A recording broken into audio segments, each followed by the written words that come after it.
Alright, homies, I'm back. Come on in. Got a bit of a somber one for you. It's really funny. Sometimes you just say things and you really don't mean them. You mean them in the most joking way possible. It's like, yeah, there's no way this will happen. Told my roommates before I went to the gym today, I was like, yeah, you guys just aren't ever going to see me again if my knee feels bad today, because I'm just going to be upset about it. And lo and behold, knee did a little funky thing today. We're going to get to it, but it's really important that I maintain doing these self-talk videos or just something to this matter. It doesn't have to be the video. It can be through someone else. But the videos that I want to do the least are the ones that I probably need to do the most, because they're the ones that make me remember why I'm here and what I need to work on to get over this little slump. Because as much as it may seem like it should upset me that my left knee is hurting a little bit again, like it used to, it really doesn't upset me nearly as much as I thought it would. I'm not going to say it all, because it's obviously upsetting that I can't really lift right now, but it's going to make me the strongest I've ever been. You know, that's kind of what's important to remember about even the smallest of injuries. You know, even just a tiny little low back tick, you know, just a tiny little pull, nothing major, just a few days, but it's going to be what makes you the strongest you've ever been, so long as you adhere to it, you know, so long as you legitimately listen to your body when it's telling you, hey, that not good, that's a bad one, and you're going to mess it up way worse if you keep going. Because that's exactly what happened to my knee the first time, and 6 months later was when I could actually lift the way I wanted to. And it's also because I've been through this before that I can sit here with confidence and tell myself and you guys, it's not a big deal. I will be back in it. As much as it upsets me that, of course I want to lift heavy. I honestly showed up to the gym today thinking of just getting back on the normal program. I was just going to go straight to 235 for a snatch triple and build back up on the new program that I built to be lighter so that I could focus on the form and technique and not hurt myself. But, you know, you also got to make sure you recognize that if I was this close to feeling some twinge in my knee or something to that matter, I'm thankful that it happened on something as minuscule as a sled pull. Because you guys aren't even going to see when it happened, but because I don't record the sled pulls because it seems boring. But, you know, right at the end of the workout, I was just finishing up. I had done everything. You know, I did a snatch, clean and jerk, squat, and bench recovery day because I've been out of town for Thanksgiving. I mentioned it last time. And everything went great. I actually felt pretty on top of it and did a real deep sled pull. And I don't know what happened, but because I wasn't even heavy like I normally do it. I just did a lighter one for form and technique. And I think my knee caved just slightly, and I felt that little, like, you know exactly what it feels like after you've gone through enough injuries where you have that little, you know, not like a pop, because that means something a bit more major, but just like that tiny little, like, you can feel your muscle twitch pretty significantly. And you're like, whoa, now, can't be doing that. I did stretch it a good bit after. I felt that a couple single leg Bulgarian split squats off the bench, no weight obviously, and a couple single leg press, slow eccentrics just to feel the movement, and the twinge is definitely there. I'm not going to ignore it and lie to you guys and say it'll probably be gone by tomorrow, because realistically I know the way my body's supposed to feel, and it ain't that. Now, here's the good thing. Even though it's there, doesn't mean that's a bad thing necessarily. Like I'm saying, it's going to make me the strongest I've ever been, but what does that mean? You know, what does that actually add on to my training other than, oops, I messed up again, time to chill out? And it's more so the fact that it's a genuine requirement. It's not even an excuse anymore. I have to chill out and, you know, feel out the technique of all my lifts again and fully restart. Because the one thing, on top of all the experience and learning what worked best with my body, that truly helped when I was recovering my knee the first time, was when I finally stopped worrying about the weights and trying to get back in the normal program and just doing the recovery for as long as it would need to take. I did my reverse incline treadmill. I did my 90-degree squats with a slow eccentric and a pause. I did my sled pulls, even if it was a bit less range of motion than I tried to do today. And within 2-3 weeks, I felt fully healed, And so it's that confidence and intelligence I have with not just weightlifting in general, but with what my own body needs, that makes it such a more doable experience. It's not going to set me back. It's just going to make it to where I have to recognize my weaknesses for the short term, for the sake of a long-term longevity, in the sport and my health. Not just my strength, but genuine consistency. I had a good conversation with a gym homie today. He's in high school, I believe. He's relatively young. He just started lifting, and he's, everybody who's first 6 months to a year, you're going to PR every single week. That's just how it is. Your body's invincible. You can do just about anything you want, especially when you're young. Especially. I was there too. And he was asking me, he said his knees felt a little fatigued and it was a little rough. I had him show me his squat. And what do you know? The moment the weight gets heavy, it's not that he has bad form. He's a low bar, wide squatter, which is not what I would want people to start with, but it's not a bad thing either, as long as you do it correctly. First 4 reps out of 8, beautiful. Did great. The last 4, and the 4 that really matter. You're not necessarily fighting for the full set of 8 when you're doing something volume-based, especially when it comes to set volume. If you're doing several sets, you're fighting for that last rep of that last set. That's the one that's going to make you realize where your strength is at and how confident you are in your own abilities. And the latter half of that set, knees were caving and his butt was coming up before the rest of his body. So a lot of the stress went to his low back, and he was using a belt, so he probably didn't feel it. And his knees were getting a lot more strained because it just pushes way harder when you don't have that. You don't have to fully drive your knees out as hard as you can. A little knee cave isn't going to mess you up. It's just whether or not you're doing it with consistency and a purpose, He had perfect controlled reps, and it was only when he let himself get tired and rely on the belt a little too much was when his knees started caving, and that's where that fatigue's coming from. So it's that kind of mindset that I want to adhere to and say, okay, well, even though I can't do the full Olympic program and I can't train my squat and bench the way I want to 100%, I haven't been training to the best of my efficiency lately anyway.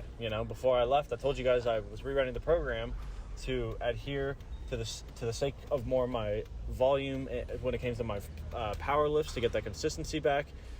And on top of that, I really wanted to make sure I just want to make that progress, just in any way possible that's relative to my own efforts.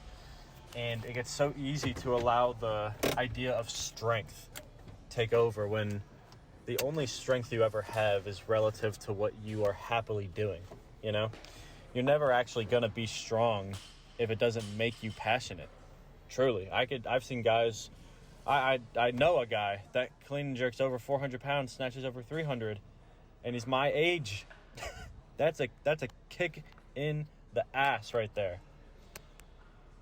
But he's not as passionate as I would expect someone like that to be.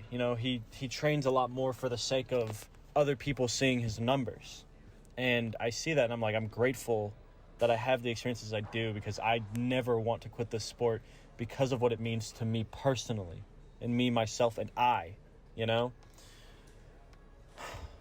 seriously, my snatch, everything you're going to see in this video felt great. Honestly, the only thing that was a little off was the bench, because it's just, I was going too heavy on bench in the first place before I went out of town for Thanksgiving, and that fatigue's coming back, so I got to get the consistency back. And it's good that I stayed at the lighter weights today, I'm getting a base right now, and I need to be real with myself and look at what I'm doing and say, you know what, right now is not a time for strength, and it truly never is. Right now is a time for my body's health, and not just in I'm just not going to do anything ever again, and I'm only ever going to train with minimum capacity. Hell no. But the strength is always an accessory to my own energy to it, my own passions behind the bar when I'm throwing it. I only ever make progress strength-wise when I'm the most passionate and feel like I have most deserved the weights I'm doing. My bench is a great example, because I was doing 3 sets of 4 at 315 on the other program when I was focusing more on set volume. The moment I took the set volume out and I was only doing one working set, I couldn't even do 325 for barely 3. It doesn't make any sense. Other than the fact that it wasn't giving myself the satisfaction and the confidence I needed behind the effort I was trying to explore, And honestly, right now I can tell you, like, my left knee honestly feels great. I'm pushing on it. I'm driving my weight through my heel, and I feel no kickback, which is a great sign. I think I'm extraordinarily lucky that I didn't feel the twinge until I hit a deep single leg reverse sled pull, because that's what I really felt, that, like, that imbalance. And if that happened on a squat, that's what happened last time, and that's what made I never got diagnosed. I've always just said that I had a quad tear because that's what it feels the most like with everything I've researched, but truly I don't know what's wrong with me. I'm not going to sit here and act like a doctor. I'm not that qualified, but I am going to tell you my experience, and it's not so much what matters about where it is or what it is, and obviously a lot of PT people are going to say that's bullshit because you got to know what it is to recover it, but if you know your body, and if you actually take your time and adhere to what it's telling you it needs, the time it needs to take off of the weights, you will make progress. Like I said before, this hiccup is going to be the reason I become the strongest I've ever been in my entire life. It doesn't seem like it now, and I don't want to do this video in the first place because I'm it makes you pessimistic in the moment.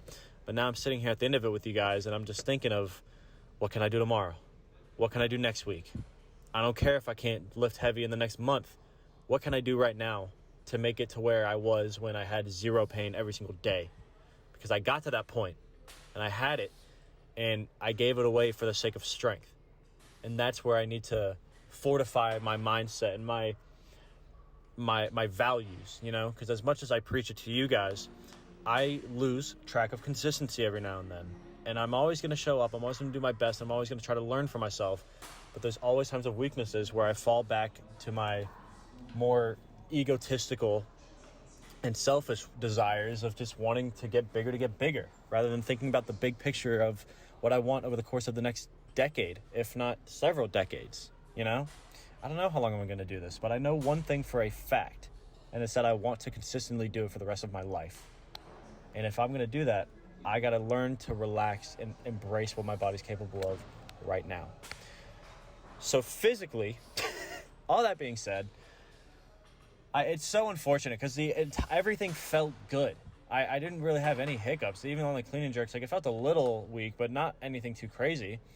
But that's the way it goes. So overall, including the twinge, because I have to include it. That's mandatory. I'll give it a 7.4 because honestly, the explosiveness, my snatches felt great. My wrist was just a little sore because it's been a couple days. That's normal. Clean and jerks, again, wrist and knee just slightly sore, but that's normal. It's my first day back. And the squats actually felt wonderful. They were very explosive, and the bench is just something that's going to take a little bit more time to pick back up, but it's consistent. And the drive was there, and I could feel where the inconsistencies were and what I wanted to work on. It's just the fact that if I was that close to having a little bit of a tweak like I did today, thank fuck, I did not do this on a heavy week, that like on a normal program. Imagine if I actually came in and tried to do 235 for a triple today. You got to be thankful when you learn to hold yourself back. And it's not for just shits and giggles and just for the sake of being scared. It's with a purpose. It's holding yourself back, knowing that it will make you stronger, because you have to bank on your future self when it comes to lifting weights. You will never be able to just sit there and say, I'll just lift whatever I want every single day, because it doesn't work like that. You have to adhere to your body, not your mind. So what it looks like right now is I don't know what I'm going to record. I might just take some me time for it and just really focus on what I can do. I don't know if I'm going to go to the gym tomorrow because of it. This is one of those random moments. I'm going to wake up tomorrow and it might be really messed up, or it might be actually the best it's ever been. Because right now, I feel nothing on it. It feels good. My squatting on both knees, there's no kickback at all, which is great. But that also might mean that my right knee's just taking over way more than I realize because of the inconsistency that I It's just that tiny, tiny, tiny bit of a tweak that you don't realize is imbalancing you until it's too late. So I want to recognize that I'm weaker right now on single leg stuff. So I'm just going to do some like body weight, Bulgarian split squats, like putting like 1 foot up on a bench type deal. Maybe single leg, RDL, like dumbbell RDLs, something like that. Just stuff that will get that nice eccentric. If I feel good and I go back to the gym tomorrow, it's going to be days like when my knee was first recovering and I've got that really good consistency where I'll do the treadmill. I'll do 90-degree squats only working on form and consistency, not worrying about anything else. And then I'm not going to lie, that kind of a tweak makes you scared. Because it's that shooting, stabbing pain, which is not good, because that means that it's actually a little bit of something. And if I feel that at all, I'm not going to do the sled pulls. But I need to remember that I need to get back to the point where I can, because the sled pulls are what made me grow the best when it came to recovering that tendon. So I'm just going to take my time, mentally through all of it, although it's up and down and it makes me somber and it makes me a little icky in the moment. It's a little bit refreshing that I can just kind of take a seat on the bench for a minute and allow my body to take over and allow my mind to stop trying to take on the responsibility of growing at a rate that it's not really ready for yet. So I'll still give it a solid 7.6, nothing crazy. And it does upset me, but I'm not going to lie to myself and make myself think that this isn't worth it and that this isn't what needed to happen. It's always, everybody's on a path, and it doesn't matter where you end up or what you do, it's what you do to get through it. And I know for a fact that I can, and it's just about whether or not I show up. So I'll absolutely show up. I'm not sure what's going to happen. I don't know if there will be a video tomorrow, but I'll keep updating, you'll see what happens. And I appreciate the support as always. Let me know how y'all's lives and lifts have been going. I love hearing about it. And I'm going to keep coming. I'm going to keep staying consistent. I'm never going to stop. So you will see the progress at some point, whether it's heavyweight, whether it's good form, whether it's just refreshing, light recovery days, as much as my mind doesn't want to do them. I'm going to get it done, and I'm going to live happily and passionately, no matter what weight I put over my head. So I might be back tomorrow, might not. Either way, I love you guys. See you later. Bye.